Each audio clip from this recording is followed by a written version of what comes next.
सारे सपने चूर चूर हो गए। मतलब 34 साल नौकरी करने के बाद क्या मिला है। मैंने यहाँ मैनेजर से कहा, मैंने कहा मेरे चेक तो दे दो। कह रही कि हम दिल्ली भेजेंगे। 34 साल की सेवा और खाली हाथ रिटायरमेंट। जी बिल्कुल सही सुना आपने।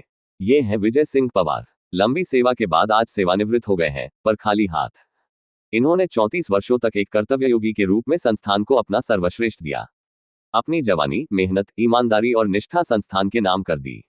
हर परिस्थिति में जिम्मेदारियां निभाई, कठिन समय में भी संस्थान का साथ नहीं छोड़ा और अपने कर्तव्यों को पूरी निष्ठा से पूरा किया। लेकिन विडंबना देखिए कि जब रिटायरमेंट का दिन आया, तो इनके हाथ में सम्मानजनक विदाई के बजाय निराशा और पीड़ा थी। वर्षों की सेवा के बावजूद न बकाया वेतन मिला, न ग्रेच्युटी, न बोनस, न पीएफ और न ही अन्य देय राशि।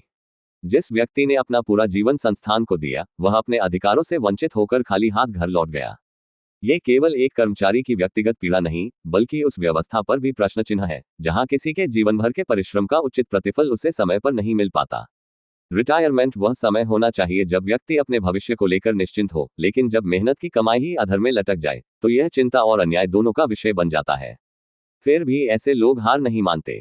उनके पास वर्षों की ईमानदार सेवा का गर्व होता है, अपने कर्मों की सच्चाई होती है और यह विश्वास होता है कि अधिकार देर से मिल सकते हैं, लेकिन उन्हें हमेशा के लिए छीना नहीं जा सकता। सबसे बड़ा दुख गरीबी नहीं, बल्कि अपने ही पसीने की कमाई के लिए उम्र के अंतिम पड़ाव पर भी संघर्ष करना है। 34 साल की सेवा के बाद यदि कोई कर्मचारी अपने बकाया वेतन, ग्रेच्युटी, बोनस और पीएफ के बिना रिटायर होता है, तो ये केवल उसकी नहीं, बल्कि पूरे श्रम सम्मान की हार है। आप भी सुनिए विजय सिंह पवार की आप बीती, आंखों में आंसू आ जाएंगे। मेरा नाम विजय सिंह पवार है।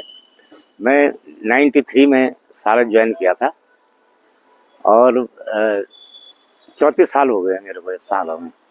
मैंने बहुत मेहनत करी है। दिल्ली में भी रहा मैं, 18 साल दिल्ली में रहा। दिल्ली में 2008 में इन्होंने मेरा ट्रांसफ़र यहाँ किया है। मैंने मना करा था, इन्होंने कहा नहीं नहीं यार, अपना प्रदेश है, अपना राज्य है, आप जाओ वहाँ जाओ। तो मैं यहाँ आया तो यहाँ बहुत ज़्यादा प्रेशर था काम का। यहाँ पे जब मैं आया था डीटीपी में तो 12 लड़के थे, किसी को भी कुछ नहीं आता था। मेरे को इतनी टेंशन हो गई थी, मेरा को हार्ट प्रॉब्लम हो गई थी यहाँ पे, इतना ज़्यादा मैंने वो किया था।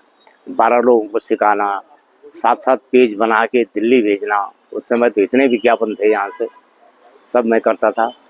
और पूरी ज़िंदगी मतलब सारा मैं बहुत बहुत मेहनत करी है। दिन नहीं देखा, रात नहीं देखी, सब कुछ किया, लेकिन आज बड़ा दुख है। सारे सपने चूर चूर हो गए मतलब। और क्या मिला है, कुछ 34 साल नौकरी करने के बाद क्या मिला है। मैंने यहाँ मैनेजर से कहा, मैंने कहा मेरे चेक तो दे दो। कह रही कि हम दिल्ली भेजेंगे, वो करेंगे, 15-20 दिन लगेंगे।